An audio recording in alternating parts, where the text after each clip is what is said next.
എൻ്റെ പ്രിയ ദൈവമക്കളെ, ഇന്ന് നമുക്ക് വിശ്വാസത്തിന് ഇത്ര ശക്തി ഉള്ളത് എന്തുകൊണ്ടെന്ന് പൗലോസ് അപ്പോസ്തലൻ വിവരിക്കുന്നത് ശ്രവിക്കാം.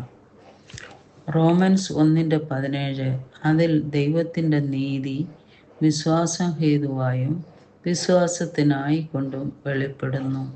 നീതിമാൻ വിശ്വാസത്താൽ ജീവിക്കുമെന്ന് എഴുതിയിരിക്കുന്നുവല്ലോ. പൗലോസ് റോമാക്കാർക്ക് എഴുതിയ കത്തിൽ ഈ വാക്യം അടിസ്ഥാനപരമാണ്.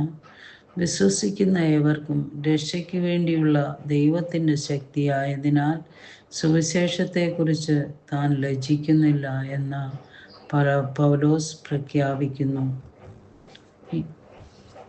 ഇവിടെ സുവിശേഷം ഇത്ര ശക്തിയുള്ളത് എന്തുകൊണ്ടാണെന്ന് അദ്ദേഹം വിശദീകരിക്കുന്നു. അത് ദൈവത്തിൻ്റെ നീതിയെ വെളിപ്പെടുത്തുന്നു. നീതിമാന്മാർ വിശ്വാസത്താൽ ജീവിക്കും എന്ന വാചകം പൗലോസിൻ്റെ സന്ദേശത്തെ പഴയ നിയമവുമായി ബന്ധിപ്പിക്കുകയും ദൈവത്തിൻ്റെ രക്ഷാപദ്ധതിയുടെ തുടർച്ച കാണിക്കുകയും ചെയ്യുന്നു. ആരംഭം മുതൽ അവസാനം വരെ വിശ്വാസം എന്നാണ് വിശ്വാസത്തിൽ നിന്നും വിശ്വാസത്തിലേക്കെന്നതിൻ്റെ അർത്ഥം. നീതിമാൻ വിശ്വാസത്താൽ ജീവിക്കുന്നു. അങ്ങനെ അവൻ ധന്യമായ ആത്മീയ ജീവിതം നയിച്ചുകൊണ്ടിരിക്കുന്നു. പാപികളും ദൈവത്തിൽ നിന്ന് വേർപിരിഞ്ഞവരുമായ മനുഷ്യരെ എങ്ങനെ അവനുമായി നീതീകരിക്കാൻ എന്ന് സുവിശേഷം വെളിപ്പെടുത്തുന്നു.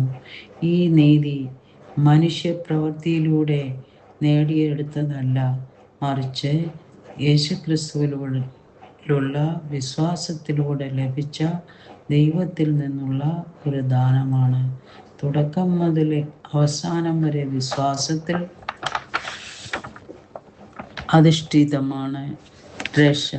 ഈ വിശ്വാസത്തിൻ്റെയും പ്രവൃത്തികളുടെയും സംയോജനമല്ല, മറിച്ച് ക്രൂശിലെ വേല പൂർത്തിയാക്കിയ യേശുവിൽ വിശ്വസിക്കുന്നതിനെ ആശ്രയിച്ചിരിക്കുന്നു.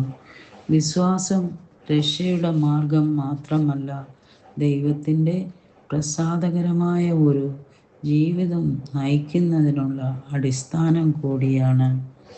വിശ്വാസത്തിൽ അനുദിനം നടക്കാൻ നാം വിളിക്കപ്പെട്ടിരിക്കുന്നു. ക്രിസ്തുവിൻ്റെ ആഗമനത്തിനു മുമ്പ് തന്നെ വിശ്വാസത്താൽ ജീവിക്കുക എന്നത് എല്ലായ്പ്പോഴും തൻ്റെ ജനവുമായി ബന്ധപ്പെടുന്നതിനുള്ള ദൈവത്തിൻ്റെ വഴിയായിരുന്നുവെന്ന് ഹബക്കൂക്കിനെ ഉദ്ധരിച്ചുകൊണ്ട് പൗലോസ് പ്രസ്താവിക്കുന്നു.